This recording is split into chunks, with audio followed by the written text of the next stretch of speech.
this unprecedented time, what takeaways are we making from the online imperative, and how many will continue in a return to classrooms in the future?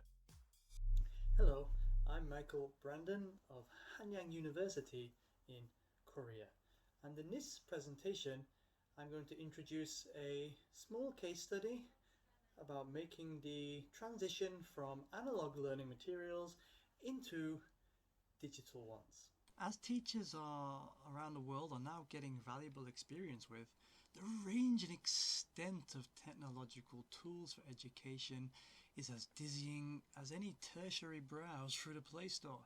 So I'm sure many of you are finding that the online situation is a poor imitation of a real classroom environment.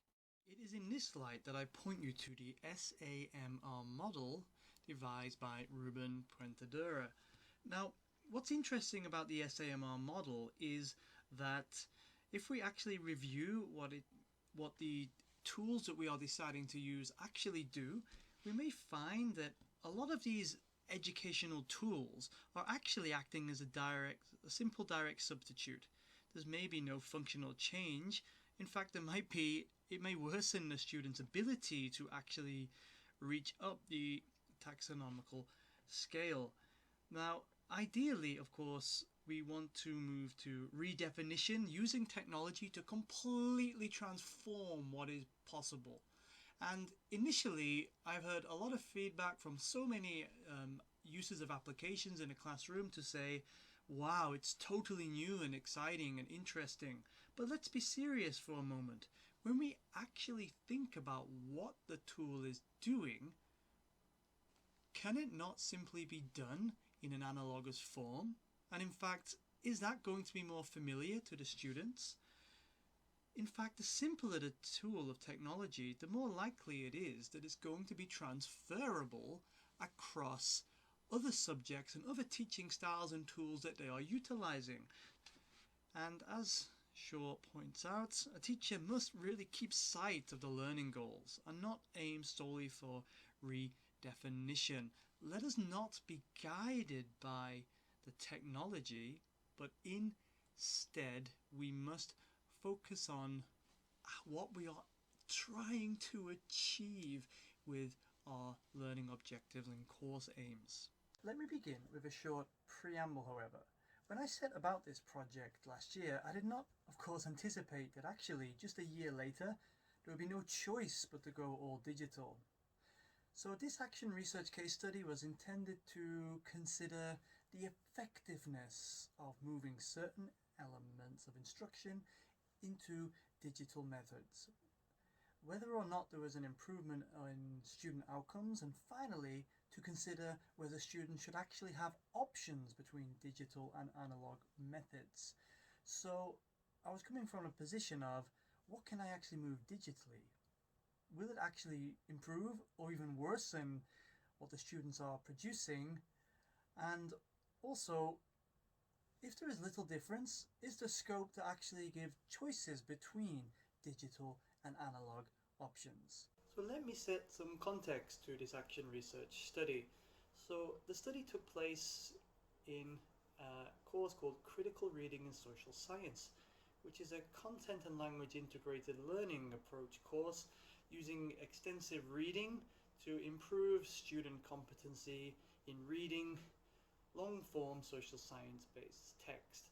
And it used a reading journal as one of the main assessments. So each week the students would read from what would be one of two books covered in the course, and they would complete their reading journal, which would have several pages for entries, using activities which would be integrated into the classroom for a cooperative learning approach, and also to give them space for reflection on key terminology and key ideas. So principally the students would have a quite heavy printed reading journal supplement that would form part of their assessment. However, as things moved on, there are of course a lot of attractions and different tools to use in the educational technology realm. And one way of substituting the reading journal like in the analogous paper form which is heavy. If students forget it, it can cause some problems in enacting and working on activities in the class because they're missing their key resource. And also it's hard for me to actually collect all of these, especially when the course has as many as 30 students, and then give it back to them on time, especially with such an intensive reading course such as this. So the cloud format offered an interesting alternative that may provide a solid substitution and hopefully improvement on or eradication of some of these issues. So what I decided to do was shift away from the paper form into the cloud form. However, some students were aware of the paper format book from previous students, so when they joined the course they expected to actually have this document and they said they would prefer it.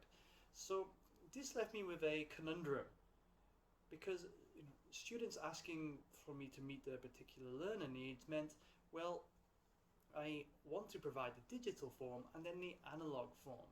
Is one better than the other? Should I cater to both, which could be impractical in terms of consistent assessment?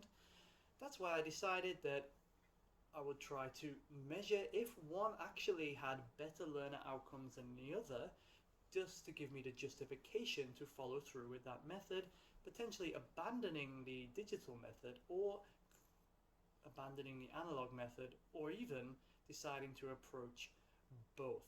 So in this study, what I decided to do was give an option.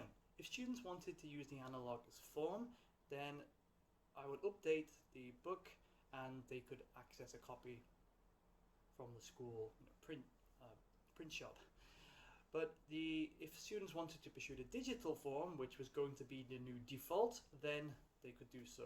So interestingly, around a quarter of the students decided to go with the analogous form, and this was repeated. So I repeated this experiment over 2 semesters just to see if learner outcomes could be improved by moving to this digital format, or whether the analogous form was still just as relevant. So what I did was to make the measure of student improvement is to give a simple pre-test and then to repeat that as a post-test. So this is just the first page, and basically they have to answer or just make several definitions in both philosophy and in economics. These are covering all the major themes in the book, just to see how much they knew to start with and how much they might pick up as they've gone through the reading. And take a look at some of the results. So across the 2 semesters, I have all of the post-test scores with the general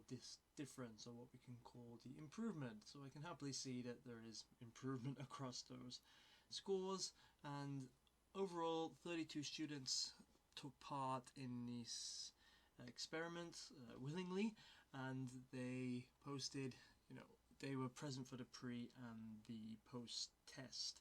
So what does this all mean? Well, let's divide the 2 groups then. So these were the scores from the digital group and the analog group. Like Gremlin there, noting that the group which were allowed to, or were asked to volunteer to study using the paper course book, the traditional one, the one they would bring to the classroom, and then we would use that for activities, etc., was lower than the digital one. And again, this is because it was to see that I was shifting this to digital for a variety of reasons, and I was not entirely sure, given that some students said they had a desire to do the analog form, whether or not, of course, it was beneficial to do that, or there may be a benefit either way, or having a choice may be possible. So that's why there's a difference in the end numbers here. This is of course one of the issues, as always with action research, in that we have to think about how the research is ultimately going to impact your students, which is why I only call for volunteers for the analog group. With this comparative meaning, the digital group, the mean improved by 19.4, and the analog group's mean improved by 17.2. So we have, more than 100% improvement in both groups, but a more significant one in the digital group. To make this a little more stark though, if you look at this graph, of course there are more counts for the digital numbers, but there's a clear improvement comparatively in the numbers between the blue digital group and the red analog group. But actually, the results are a little skewed when I split the groups between the two semesters. So in the first semester, that did group 1, which had 21 participating students, the digital group improved much better than the analog group. It performed more than 23% better than the analogous group. The second group, however, muddies this. So rather than jumping to that initial conclusion, the second group, actually, the digital group performed ever so slightly worse than the analog group. So this hints that perhaps offering both digital and analog options might be the best way to go with this type of assignment in an extensive reading course. However, the N number is much lower in the second group because it was actually there was less enrollment during that semester. So in a smaller classroom there may have been more activity and facilitation among students, or the students may simply have been more motivated to be there on behalf of the higher enrollment rate. Whereas in the first group it was a much larger class and not all of the students actually participated in the study, so the class was even larger than the N number. And this might give a more truer reflection of the differences between the digital and analog forms of this type of assignment. To look at or consider the application of this particular action research study, it's to actually look at how the SAMR model is actually working. So to use any EdTech tool, even something so simple as a cloud document, or like in this case the Google Doc, then we must consider whether, as according to Schrock, that it's going to transform the learning experience so they actually result in higher levels of achievement. Now within the first group that is certainly so, and across both groups, if we take those means all together, then we can see that there has actually been a higher level of achievement by moving to the cloud document. But what ultimately does this mean in terms of lesson design? Well, moving from an analogous reading journal, which the students would bring to class to then use in activities with other students, and just turn that into a cloud one where students would bring it via a computer or more commonly through their phone, well, it's only substitution. It's not actually redefining my class in any way. But even with something as simple as substitution, there needs to be a clear improvement in the actual achievement rate of the students. Otherwise, the shift to the educational technology may actually open up new problems in terms of accessibility and other issues in how EdTech is going to influence the classroom, including individual learner styles, etc.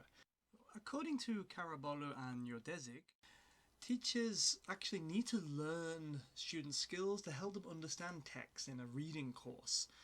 Now, one thing that substituting a traditional analog reading journal to a digital one was that the student work is readily available. Now, while the analog versions can be collected and the teacher can read them and then give feedback, etc., with the digital one, it can actually be accessed at any point by the teacher and the comments can be added there and then. And once an analogous reading journal has been printed, it's not really that easy to modify.